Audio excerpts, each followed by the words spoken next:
Suling Emas. Jilid 11 bagian 1.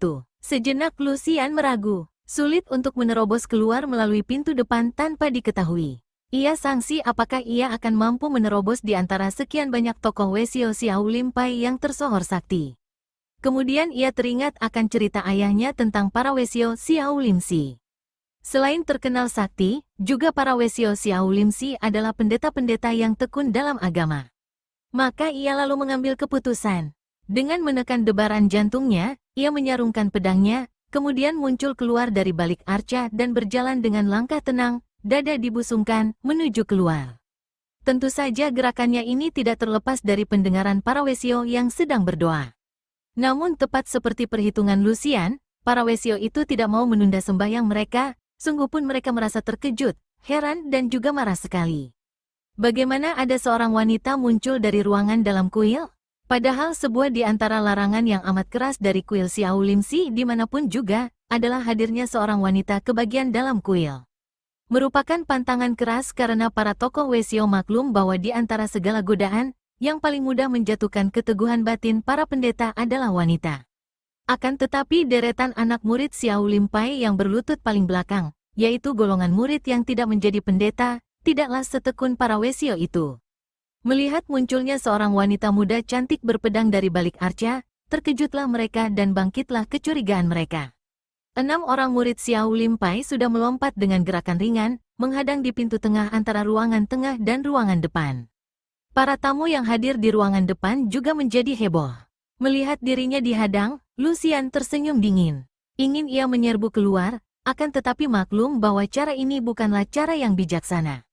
Biarlah ia mempergunakan ketajaman lidahnya sebelum terpaksa mengandalkan ketajaman pedangnya, maka ia berhenti melangkah dan menanti, berdiri tegak, dan tetap tersenyum dingin.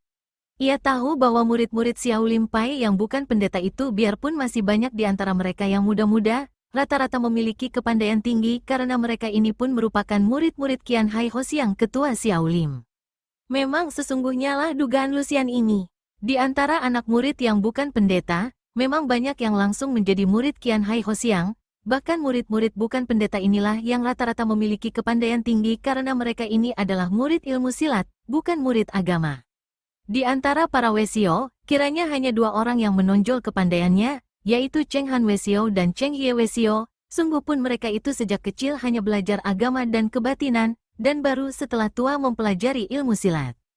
Bahkan 3 orang di antara para murid yang kini berdiri menghadang, yang usianya di antara 30 dan 40 tahun, terhitung Su Heng, kakak seperguruan.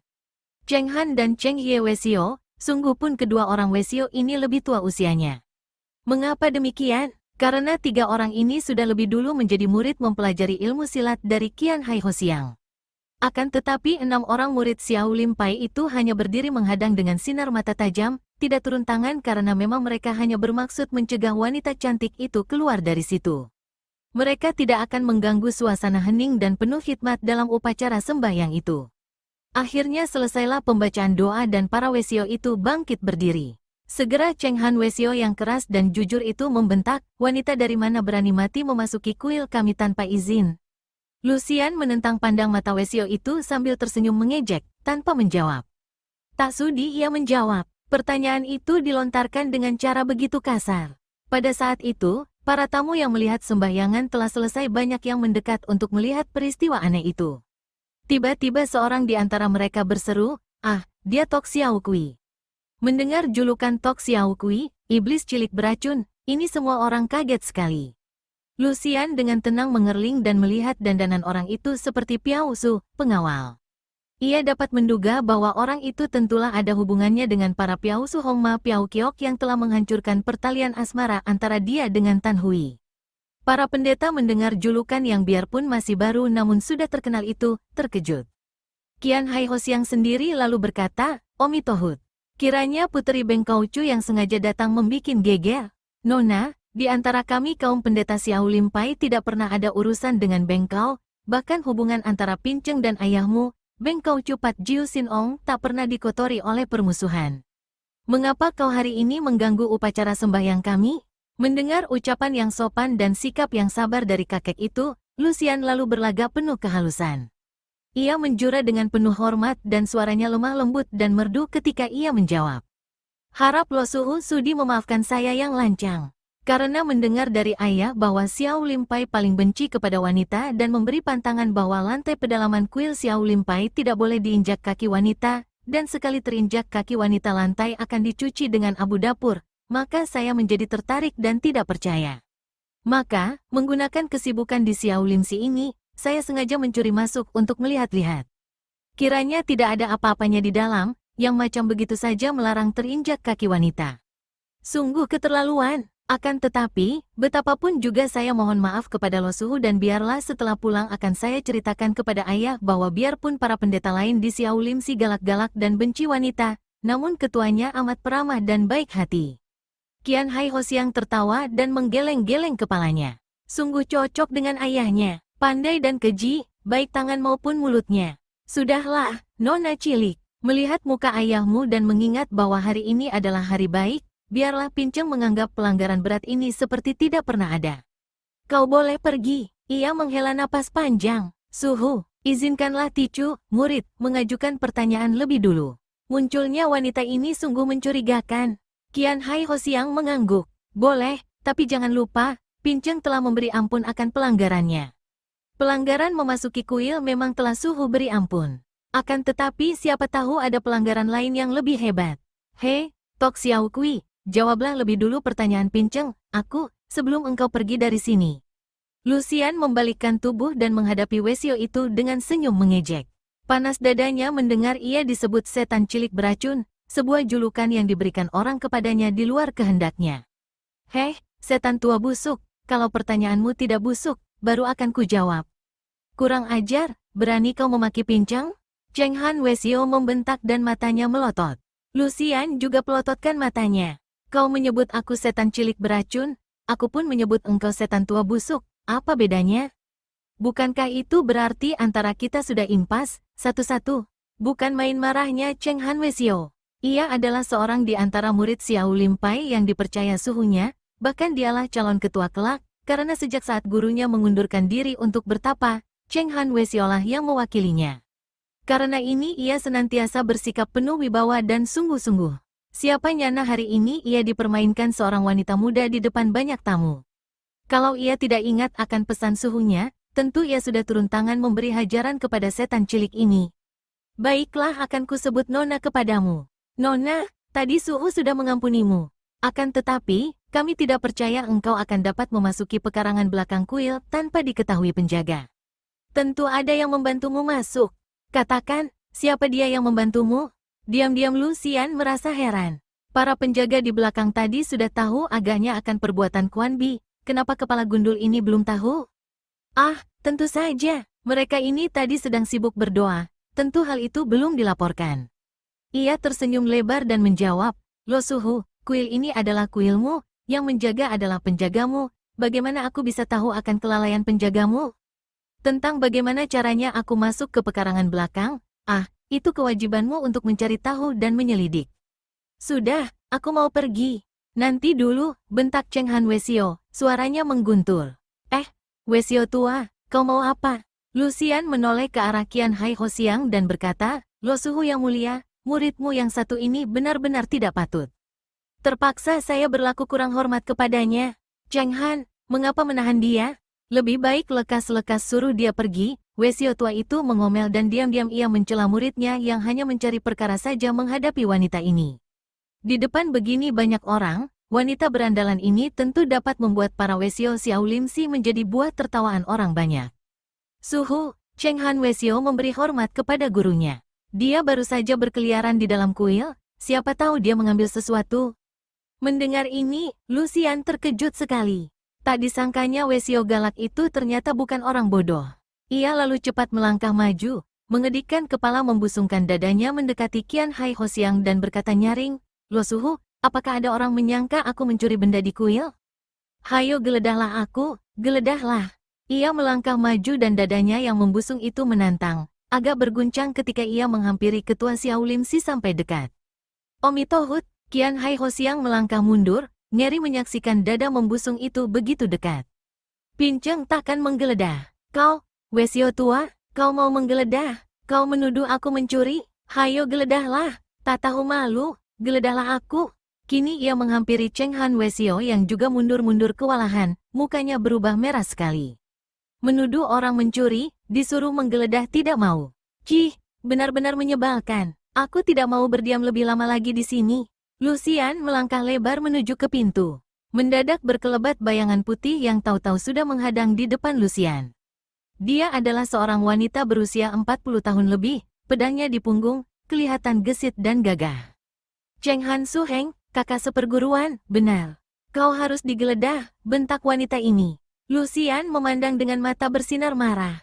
Kau, hendak menggeledah? Berani kau begini menghinaku? Wanita itu adalah seorang anak murid Xiao Limsi yang kepandaiannya sudah tinggi, bernama Tan Liunio. Ia memandang rendah Lucian yang kelihatan masih seperti seorang gadis muda, maka sambil tersenyum ia menjawab, mengapa tidak berani menggeledahmu?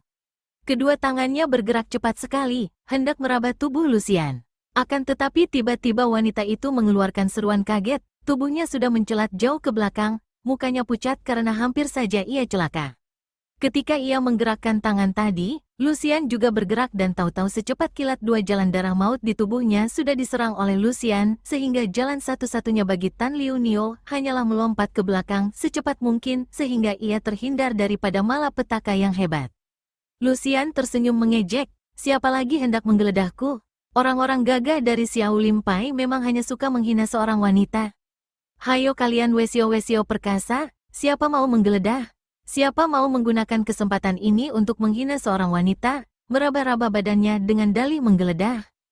Tak tahu malu, semua wesio dan murid Xiao Limpai tidak ada yang berani berkutik. Mereka memandang dengan muka merah dan serba salah. Tan Liunio merupakan seorang murid perempuan terpandai di Xiao Limpai, maka murid perempuan lain tidak ada yang berani maju. Tan Liunio sendiri hampir celaka menghadapi wanita berandalan yang lihai itu, apalagi mereka. Adapun murid-murid pria yang berkepandaian lebih tinggi, menjadi mati kutu setelah mendengar ucapan Lucian yang menantang. Memang serba susah kalau harus menggeledah tubuh seorang wanita secantik dan semuda itu, apalagi di depan banyak orang. Padahal ketua mereka sendiri sudah mengampuni wanita ini dan sudah memperkenankannya pergi. Pada saat itu dari luar menerobos beberapa orang laki-laki, mengiringkan Yap Kuan Bi yang bermuka pucat sekali. 3 orang laki-laki itu bersama Kuan Bi sudah menjatuhkan diri berlutut menghadap Qian Hai Hosiang. Terdengar Kuan Bi berkata, suaranya gemetar. Murid murtad Yap Kuan Bi menghadap suhu, siap menerima hukuman. Tautkan kedot apa? Ada apa? Qian Hai Hosiang terheran dan bertanya dengan gagap karena ia benar-benar tidak pernah meragukan kesetiaan muridnya yang termuda dan tersayang ini. Suhu, Yap Sute telah bersekutu dengan orang luar dan lancang menyelundupkan seorang wanita memasuki pekarangan belakang. Keparat, Cheng Han Wesio yang membentak ini. Akan tetapi pada saat itu, cepat bagaikan seekor Garuda menyambar, Lucian sudah bergerak ke depan dan menangkap lengan Yap Kuan Bi dan terus dibawa meloncat keluar. Pada saat itu, Cheng Han Wesio yang melihat hal ini cepat menyusul dengan pukulan maut dari Xiao Limpai. Yap Kuan Bi juga terkejut dan hendak meronta dari tangkapan Lucian, namun tak berhasil.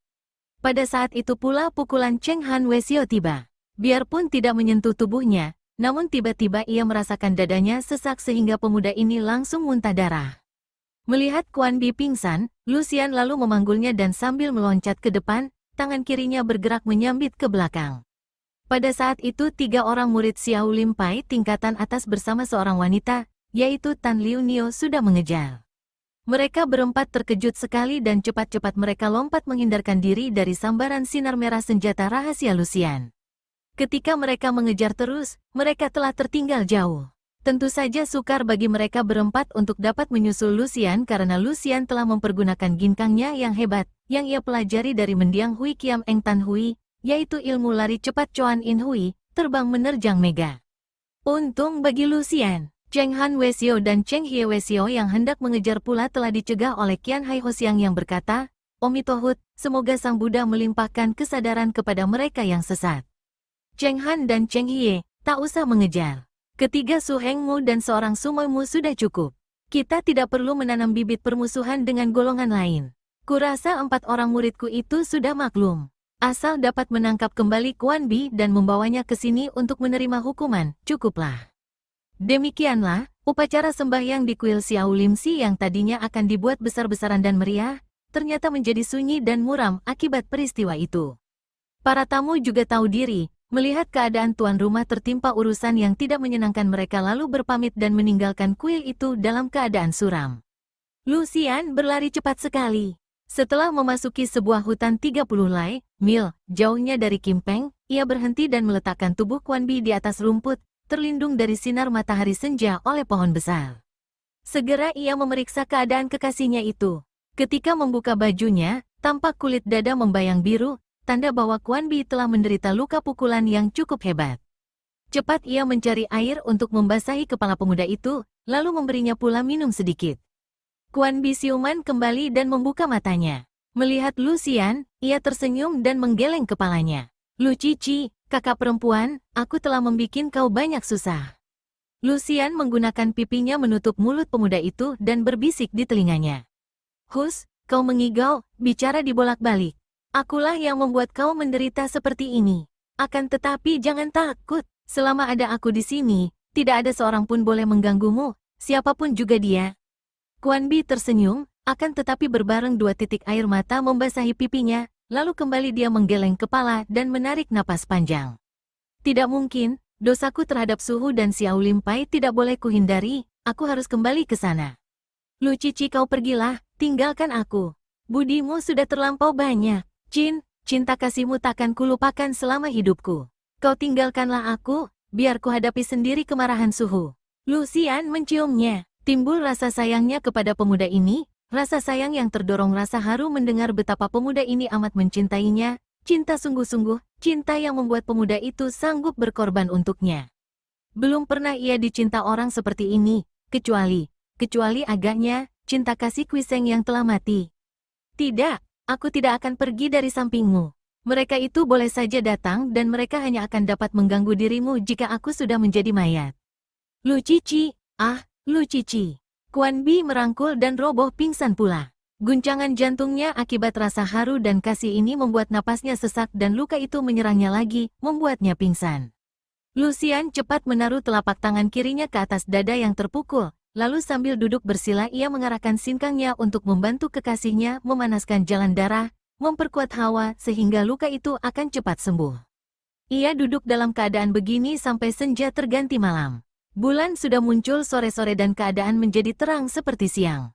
Tiba-tiba Lucian terkejut oleh suara bentakan. "Perempuan tak bermalu, kau serahkan murid Xiao Limpai yang murtad itu kepada kami." Lucian terkejut sekali, akan tetapi ia tidak melepaskan tangannya dari atas dada Quan Bi.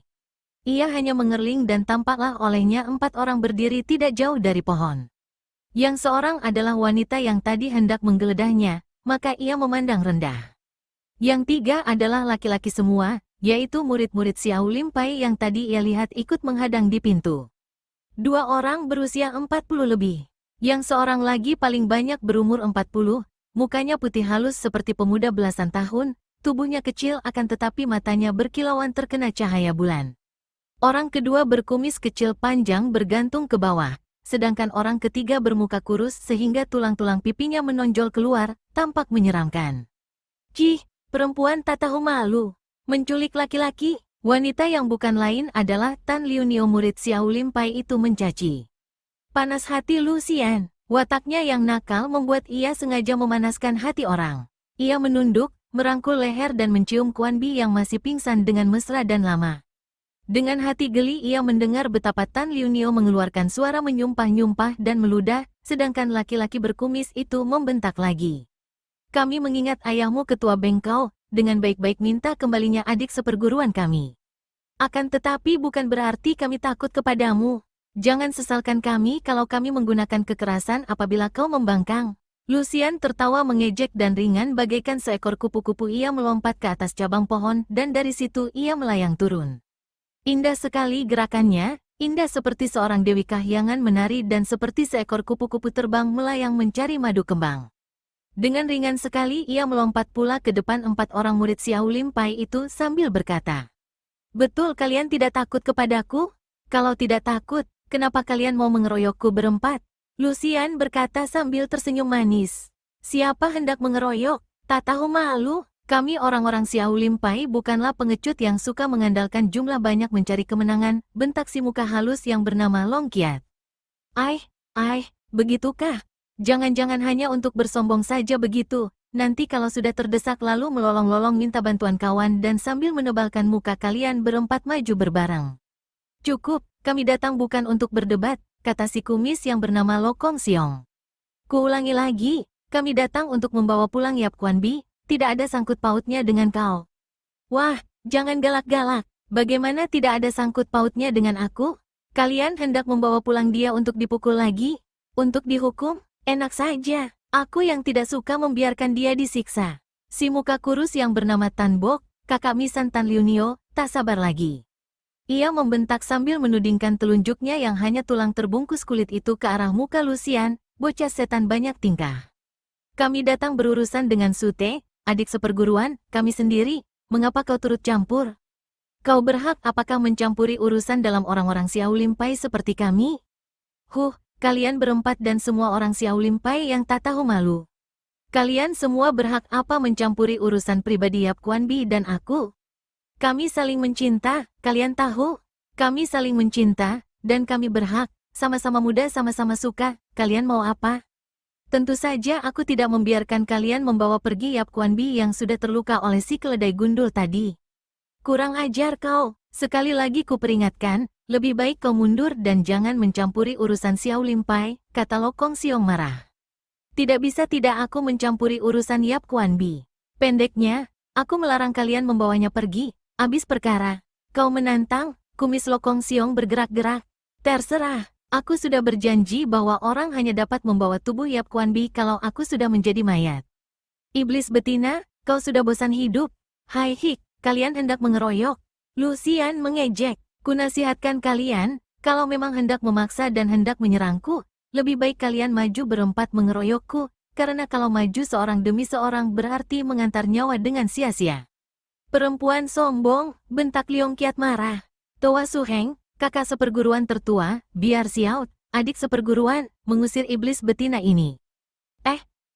Benar-benar hendak maju satu-satu. Awas, aku sudah memberi peringatan. Karena Kuan Bi juga murid Xiao Limpai, aku tidak bermaksud memusuhi Xiao Limpai, akan tetapi kalau kalian mendesak, jangan salahkan kaki tanganku yang tidak bermata.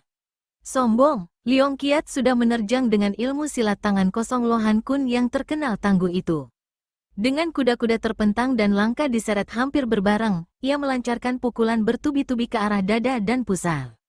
Berat dan mantap pukulan ini, mendatangkan angin pukulan yang mengeluarkan bunyi menderu. Lucian menggerakkan tangannya dengan jari terbuka. Dengan telapak tangannya ia menerima kedua kepalan tangan lawan hingga telapak dan kepalan itu saling menempel. Saat itu juga Lucian dapat merasakan tekanan tenaga si muka halus amatlah kuatnya. Ia tidak melawan, melainkan meminjam tenaga pukulan Leong Qiat. Kedua kakinya diayun ke belakang sehingga tubuhnya terangkat naik ke atas dengan kedua tangan masih menempel pada kepalan lawan. Selagi Leong Qiat terkejut sekali menyaksikan penyambutan lawan yang luar biasa ini, tiba-tiba Lucian sudah mengirim pukulan dengan sodokan jari tangan kanannya mengarah ubun-ubun kepalanya. Karena pada saat itu tubuh Lucian berada tepat di atasnya, maka serangan itu luar biasa dahsyat dan bahayanya, amat cepat datangnya, sehingga sukar ditangkis lagi. Sute, awas! Lo Kong Siong berseru kaget sekali sambil lompat mendekat diikuti Tan Bok dan Tan Liunio. Pada saat yang amat berbahaya itu, Leong Qiat masih sempat memperlihatkan bahwa murid Xiao Limpai tidaklah semudah itu dirobohkan. Ia membuang tubuhnya ke belakang, roboh terjengkang bagaikan sepotong balok kayu. Akan tetapi begitu pundaknya menyentuh tanah, ia sudah melakukan poksai, salto, ke belakang, berjungkir balik sampai 3 kali. Ia berdiri dengan muka pucat dan keringat dingin membasahi dahinya. Bergidik ia kalau teringat betapa dalam segebrakan saja ia tadi sudah hampir tercengkeram maut. Lucian sudah berdiri sambil tersenyum manis. Memang kepandaian Lucian sekarang jauh bedanya dengan ketika ia mula-mula meninggalkan suaminya, Kam Siek. Sekarang ia telah memperoleh kemajuan yang amat hebat. Ginkangnya sudah terlatih baik dan yang ia warisi dari Tan Hui adalah ilmu ginkang yang terhebat di zaman itu.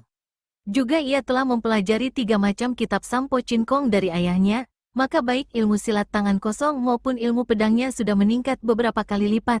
ditambah gerakan yang luar biasa cepatnya berkat Ginkang Chuan In Hui.